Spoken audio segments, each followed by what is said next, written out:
Sir 2 తారీఖు వాళ్ళు application పెట్టుకుంటే 3 తారీఖు పోలీసులు తిరస్కరించారు. 4 తారీఖు హీరో కానీ హీరోయిన్ కానీ సినిమా ప్రొడ్యూసర్స్ కానీ ఎవరు థియేటర్ రావడానికి వీల్లేదు.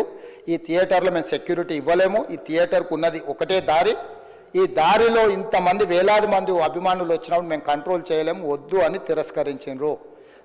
తిరస్కరించిన తర్వాత కూడా 4 తారీఖు 9:30 ప్రాంతంలో హీరో రావడం జరిగింది. రావడం కారులో వచ్చి థియేటర్లో పోయి సినిమా తెచ్చి మళ్ళీ కారులో వెళ్ళిపోతే పెద్దగా ఇంత ఇబ్బంది జరుగుతుండేనేమో లేదో నాకు తెలియదు. కానీ ఎక్స్రోడ్ చౌరస్తా కంటే ముందు నుంచే కారులో రూఫ్ టాప్ ఓపెన్ చేసి రోడ్ షో చేసుకుంటే థియేటర్లో పోవడంతో ఆ చుట్టుముట్టుతున్న 7-8 థియేటర్లలో ఉన్న సినిమా అభిమానులు మొత్తం ఇక్కడికే రావడంతో వేలాది మంది జమైండ్రు.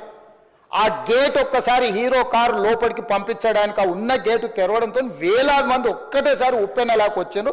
ఆ ఉప్పెనలో చనిపోయిన రేవతి, ఆమె కొడుకు, భార్య, భర్త, కూతురు వాళ్ళు అలాగైపోయి కొడుకు తల్లి ఒక పక్కన పోయి ఆ జనాల నుంచి తప్పించుకొని టికెట్ చేసుకొని ఆ తొక్కిసలాటలు హీరోను థియేటర్ లోపలికి తీసుకుపోవాలనుకున్న టైంకి అతను బండి మీద రోడ్ షో చేసి దిగేటప్పటికి వేలాది మంది హీరోని కలవడానికి చొచ్చుకొచ్చారు ముందుకు. అసలు అంటే ఈ రకమైన వాతావరణంలో అతన్ని లోపలికి తీసుకువెళ్ళాల్సిన సందర్భంలో అతను ప్రైవేట్ సెక్యూరిటీ ఇవాళ రేపు మనం ఫంక్షన్లలో బౌన్సర్లు అని మనం చూస్తూ ఉన్నాం. 50-60 మంది సరిగ్గా లెక్క తెలియదు, 50-60 అని అంటున్నారు, నెంబర్ 4 ఎక్కువ తక్కువ. ఆ బౌన్సర్లు అందరు మీదికి వచ్చే అందరు అభిమానులను విపరీతంగా అడ్డంగా ఎట్లబడితే అట్లా తోయడంతో అటు నుంచి అభిమానులు హీరోని చూడాలి, కలవాలని ఒకవైపు నుంచి వాళ్ళని హీరో దగ్గరికే రానియొద్దని ఆయన ప్రైవేట్ సెక్యూరిటీ వెనక్కి నెట్టడం వల్ల ఈ తొక్కిసలాటలో హీరో థియేటర్కి వెళ్ళి లోపలికి వెళ్ళి చూసినాక పోలీసులు ఈ మొత్తం క్రౌడ్ని ఈ మొత్తం అక్కడ ఉన్న జమైన జనాలను అందరిని కూడా తీస్తే ఒక తల్లి కొడుకు అక్కడ శవాలుగా పడి ఉన్నారు. ఆ తల్లి అంత తొక్కిసలాటలు కూడా నేను ఆ వీడియో చూసిన ఆ తల్లి లోపలికి వచ్చినప్పుడు కొడుకు చేయి పట్టుకొని ఎంత జాగ్రత్తగా కొడుకుని తీసుకొని వస్తుందో తల్లి ప్రేమ ఎట్లుంటుందో అక్కడ నాకు చూసి నాకు అర్థమైంది. ఆ శవాలుగా మారిన తల్లి కొడుకు చెయ్యి ఇడవలే అధ్యక్ష, అట్లే చెయ్యి బిగ్గర పట్టుకొని పోలీసు వెళ్ళి చూస్తే ఆ తల్లి ఆ పిల్లగాడు ఆ తల్లి ఆ చెయ్యి వదలకుంటే కన్నబిడ్డను పట్టుకుని తల్లి చచ్చిపోయింది అధ్యక్ష. అట్లాంటి సిచ్యువేషన్లో పోలీసులు తల్లిని కొడుకుని హాస్పిటల్కి అక్కడ ఫస్ట్ ఎయిడ్ ట్రీట్మెంట్ చేసిండ్రు. పోలీసులు ఏం డాక్టర్లు కాదు, హుటిన తరలించిండ్రు. హాస్పిటల్కి వెళ్ళిన తర్వాత తల్లి చచ్చిపోయింది, పిల్లోడు కోమాలు ఉండు. ఆల్మోస్ట్ పోలీసులు పిల్లవాడు కూడా చచ్చిపోయింది అనుకున్నారు. బ్రెయిన్ డెడ్ అయింది, ఆక్సిజన్ అందక ఆ అబ్బాయికి. సో ఆ సిచ్యువేషన్లో వెనక్కి పోలీసులు వచ్చి హీరో గారికి విషయాన్ని తెలియజేసి హీరో గారు వెళ్ళిపోతే హీరో ఎందుకు వెళ్ళిపోవాలనుకున్నారు పోలీసులు అంటే ఇంకా వేలాది మంది అభిమానులు అక్కడనే ఉన్నారు.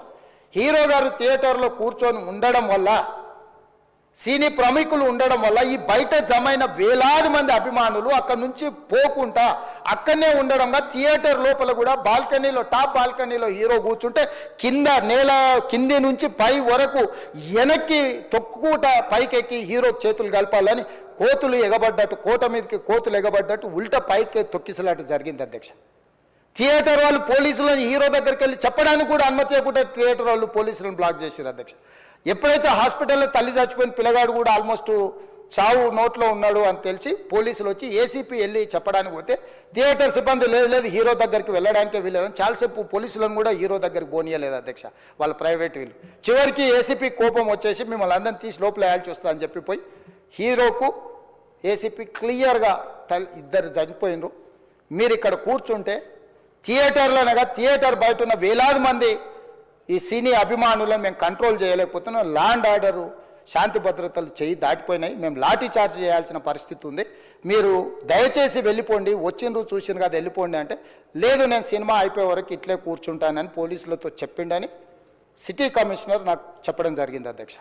అదేవిధంగా ఇంకా కంట్రోల్ కాకపోవడంతో అప్పుడు డీసీపీ పై అధికారి రంగంలో దిగి వాళ్ళ అందరినీ లోపల వాళ్ళు ఎంబడున్న అడ్డుకుంటున్న వాళ్ళను పోలీసులతో జరిపించి చక్కగా డీసీపీ పోయి హీరో గారికి బయట చనిపోయినరు, పరిస్థితి చాలా గందరగోళంగా ఉన్నది, మీరు ఇక్కడ నుంచి కదలాల్సిందే లేకపోతే మిమ్మల్ని పోలీస్ స్టేషన్కు తీసుకెళ్లాల్సిన పరిస్థితి వస్తుంది, మీరు ఇక్కడ నుంచి కదలాల్సిందే అని బలవంతంగా అతన్ని సినిమా మధ్యలో 12 గంటల సమయంలో రాత్రి 12 గంటల సమయం అట్టిట్టుగా ఆ సమయంలో అతను తీసుకొచ్చి బండెక్కిస్తే మళ్ళీ అతను రూఫ్ టాప్ ఓపెన్ చేసి మళ్ళీ చేతులు ఊపుకుంటూ రోడ్ షో చేసుకుంటూ అంటే తల్లి చనిపోయి పిల్లగాడు చావు బతుకుల మధ్యలో ఉన్నాడు, మీరు వెళ్ళండి అని వెనక్కి పంపిస్తే కూడా మళ్ళీ కారులో రూఫ్ టాప్ ఓపెన్ చేసి చేతులు ఊపుకుంటా అభిమానులను సంతోషపెట్టుకుంటా రోడ్ షో చేసుకుంటా అతను వెళ్ళిపోయింది అధ్యక్ష.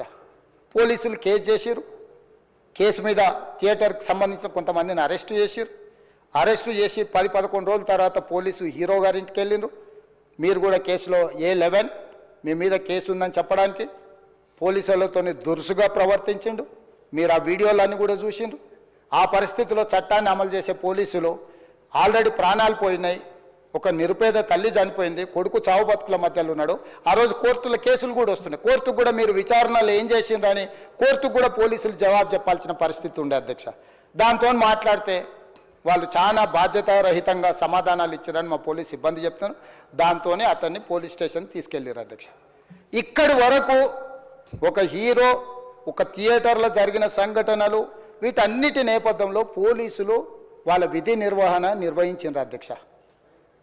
ఎప్పుడైతే అతను పోలీస్ స్టేషన్కు తీసుకెళ్ళిరో కొన్ని రాజకీయ పార్టీలు పైశాచికంగా ఎంత నీచంగా నన్ను తిట్టుకుంటా పోస్టులు పెట్టినరంటే, అంటే తెలంగాణ समाजంలో మలక్పేట్ बलाला साहब के कॉन्स्टिट्यूंसी के वोटर है उन लोग, मलकपेट के छोटे नौकरी, उसका नौकरी अकबर साहब वो 30,000 नौकरी करता है, उसके परिवार में कोई कमाई नहीं है, एक टिकट 3,000 रुपये में खरीदा, वो बच्चा उनका फैन है बोल के उनके परिवार 12,000 रुपये रखकर 4 टिकट खरीद के पिक्चर को गए. 30,000 महीने को कमाने वाले నెలకు 30,000 జీతంతో పనిచేసి ఒక ప్రైవేటు చిన్న దాంట్లో ఉద్యోగం చేసుకునే తండ్రి తన కొడుకు ఆయన అభిమానాన్ని కుటుంబము 12,000 రూపాయలు 3,000కు ఒక టికెట్ 12,000 రూపాయలు పెట్టి సినిమా థియేటర్కి వెళ్తే థియేటర్లో చనిపోయిన 11వ రోజు వరకు వీళ్ళు ఎవరు హీరో కానీ ప్రొడ్యూసర్ కానీ ఎవరు కానీ ఆ కుటుంబాన్ని చనిపోయిన కుటుంబాన్ని కానీ హాస్పిటల్లో చావు బతుకుల మధ్యలో ఉన్న పిల్లవాడిని పరామర్శించడానికి కూడా పోలేదు అధ్యక్ష. ఇది ఏ రకమైన మానవత్వం అధ్యక్ష, నాకు అర్థం కాలే. ఇలాంటి మానవత్వం లేకుండా వ్యవహరించిన వాళ్ళను పోలీసులు విధి నిర్వహణలో భాగంగా పోలీస్ స్టేషన్కు తీసుకెళ్తే ఒక ఆయన ట్విట్టర్లో పెడతాడు అడ్డగోలుగా 10 ఏళ్ళు మంత్రి చేసి ఉద్యమాలు చేసినామని చెప్పుకునేటోళ్ళు, ఉద్యమాల సమయంలో సినిమా షూటింగ్లో జరగొద్దని దాడులు చేసిన వ్యక్తులు ఇవాళ అతను భగవత్ స్వరూపుడు, అసలు అతన్ని పోలీసులు ముట్టుకుంటారా? అసలు ఈ రాష్ట్రం ఏమైపోతుంది? రాష్ట్రం ఉంటుందా? ఈ రకంగా రాజకీయ పార్టీలు అధ్యక్ష, రాజకీయ పార్టీలు ప్రజాప్రతినిధులుగా చనిపోయిన ప్రాణాల విలువ లేకుండా చావుకు కారణమైన ప్రత్యక్షంగా పరోక్షంగా అయిన వాళ్ళని పోలీస్ స్టేషన్కు విచారించడానికి పిలిస్తే కూడా అది కూడా తప్పుపట్టి ప్రభుత్వాన్ని బద్నాం చేయాలి, ముఖ్యమంత్రిని తిట్టాలని ఎంత నీచమైన భాష వాడింది అధ్యక్ష. యూట్యూబ్లలో మీరు చూడండి. నాకేముంటుంది అధ్యక్ష, ఏంది ఆ సినిమాకు స్పెషల్ రిలాక్సేషన్స్ ఇచ్చి ఇవాళ సినిమా ఏదైతే వ్యాపారం చేసిందో సినీ పరిశ్రమను ప్రోత్సహించాలని మొదటి వారం అత్యధికంగా సినిమా ధరలతో టికెట్లు అమ్ముకోవడానికి, స్పెషల్ షోలు వేసుకోవడానికి, బెనిఫిట్ షోలు వేసుకోవడానికి ప్రత్యేకమైన అనుమతులు ఇచ్చింది నా ప్రభుత్వమే కదా, మా ప్రభుత్వమే అధ్యక్ష. సినీ పరిశ్రమను ప్రోత్సహించాలనే మా విధానం. ప్రోత్సహించే క్రమంలో తెలంగాణ ప్రజల ప్రాణాలను ప్రాణాలు తీసుకుంటే కూడా వాళ్ళని ఏమనొద్దానంటే మీరు లా చేయండి అధ్యక్ష. మరి స్టేట్కు లా అథారిటీ ఉందో లేదో నాకు తెలియదు, కానీ star, film star, super stars or political stars is having some special privilege. If they murdered anyone also we need not to prosecute or otherwise we need not to book any case against these personalities అని మనం మీరు చట్టం చేస్తా అంటే సినీ ప్రముఖులకు కానీ రాజకీయ ప్రముఖులకు కానీ స్టార్లని ఫీల్ అయ్యే వాళ్ళ పట్ల ప్రత్యేకమైన చట్టం ఉంటుంది, వాళ్ళ మీద కేసులు పెట్టొద్దని మీరు ఏమైనా చట్టం చేస్తే ఆ చట్టం అమలు చేస్తాం అధ్యక్ష. ఈ రోజున్న డాక్టర్ బాబాసాహెబ్ అంబేద్కర్ ఇచ్చిన చట్టం ప్రకారము దీనికి కారణమైన వాళ్ళను ప్రత్యక్షంగా పరోక్షంగా కారణమైన వాళ్ళందరి మీద కేసులు కట్టి పోలీసులు విచారణ చేయాల్సిందే, బాధితులను శిక్షించాల్సిందే అధ్యక్ష. సో ఈరోజు ఆ కుటుంబాన్ని ఆదుకోవడానికి ఈరోజు కూడా ఆర్థికపరమైన విషయాల్లో కానీ దీంట్లో కానీ వాళ్ళు ఎవరు పెద్దగా ఆసక్తి, కనీసం సినిమా వాళ్ళు ఒక్కరోజు అతను పొయ్యి వస్తే సినీ ప్రముఖులందరూ అతని ఇంటికి వెళ్ళి అతనికి మొత్తం ఏదో కాళ్ళు చేతులు యాక్సిడెంట్లో పోయినట్టు కన్నీళ్లు గారుస్తారు. ఈ సినీ ప్రముఖులు ఒక్కరైనా హాస్పిటల్కి పోయినరా అధ్యక్ష? నేను సూటిగా తమ ద్వారా సినీ ప్రముఖులను నేను అడుగుతున్నా అధ్యక్ష. తల్లి చనిపోయి 9 సంవత్సరాల పిల్లగాడు బ్రెయిన్ డెడ్ అయ్యి ఆక్సిజన్ అందక 20 రోజుల నుంచి హాస్పిటల్లో కోమాలో ఉంటే ఈ సినీ ప్రముఖులు ఒక్క రోజు కోసం పోలీస్ స్టేషన్ పోయిన ఇంటికాడ క్యూ కట్టి ప్రభుత్వాన్ని తిడుతుండ్రు, నన్ను తిడుతురు, అతన్ని పరామర్శిస్తున్నారు. ఏమైంది అధ్యక్ష? అతను కాలు పోయిందా, కన్ను పోయిందా, చేయి పోయిందా, ఏమైనా కిడ్నీలు దెబ్బతిన్నా, ఏమైంది? అతన్ని ఇంతమంది సినీ ప్రముఖులు పరామర్శించారు, కలిసిండ్రు, అభినందించారు. కానీ ఆ పిల్లగాన్ని కనీసం అన్న పరామర్శించడానికి సినీ ప్రముఖులు ముందుకు రాలేదంటే సినిమా ఇండస్ట్రీలో ఉన్న ప్రముఖులు ఏం ఆలోచన చేస్తుండ్రో, ఏం కోరుకుంటుండ్రో నాకైతే తెలియదు. 100% जो भी अकबरुद्दीन ओवैसी साहब ने जो मुद्दा उठाए, वो मुद्दा के लिए मैं ये बात कह रहा हूं, सचमुच बोल रहा हूं, ये शर्म की बात है. 20 दिन के बाद भी एक दिन के लिए उनको पुलिस स्टेशन को लेकर गए तो हाई कोर्ट भी इमीडिएट अजर्नमेंट मोशन, लंच मोशन ले लिए, उनका बेल भी दे दिए, सब कुछ. आधी रात को 11-12 बजे अपने लोग बोल रहे थे जेल का दरवाजा खोलो, 12 बजे उनको छोड़ो. अरे भाई कहां है प्रोविजन? कहां से छोड़ू मैं? कोई मेरा घर का मामला नहीं है. मेरा घर का मामला है तो मेरा गेट निकाल के आने वाले जाने वाले को मैं बोल सकता हूं. जेल का दरवाजा मेरा हाथ में नहीं है, कानून के हिसाब से चलाने का है मेरे को. रात 12 बजे अरे वो फिल्म स्टार है उसको छोड़ दो. भाई अगला दिन मैं रहे तो ना फिल्म स्टार को छोड़ने के लिए.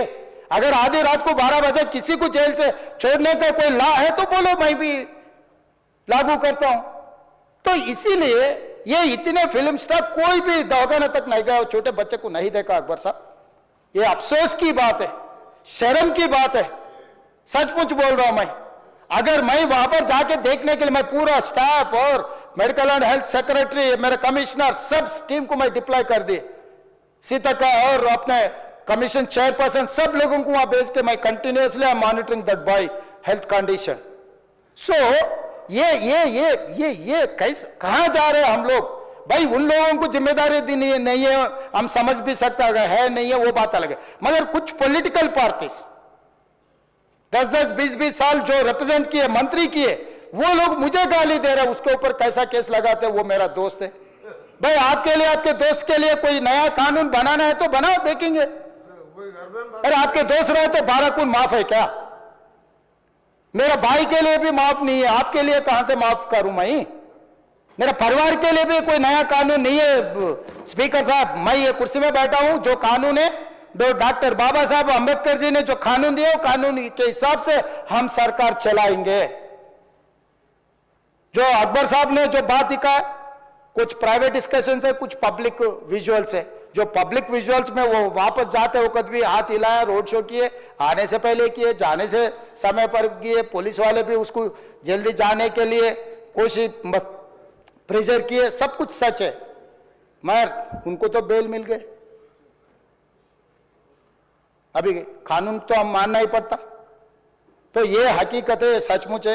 मगर ये अफसोस की बात है. मैं फिल्म इंडस्ट्री जो बड़ा लोग है, मैं उन लोगों से गुजारिश करता हूं, इनह्यूमन नहीं रहना.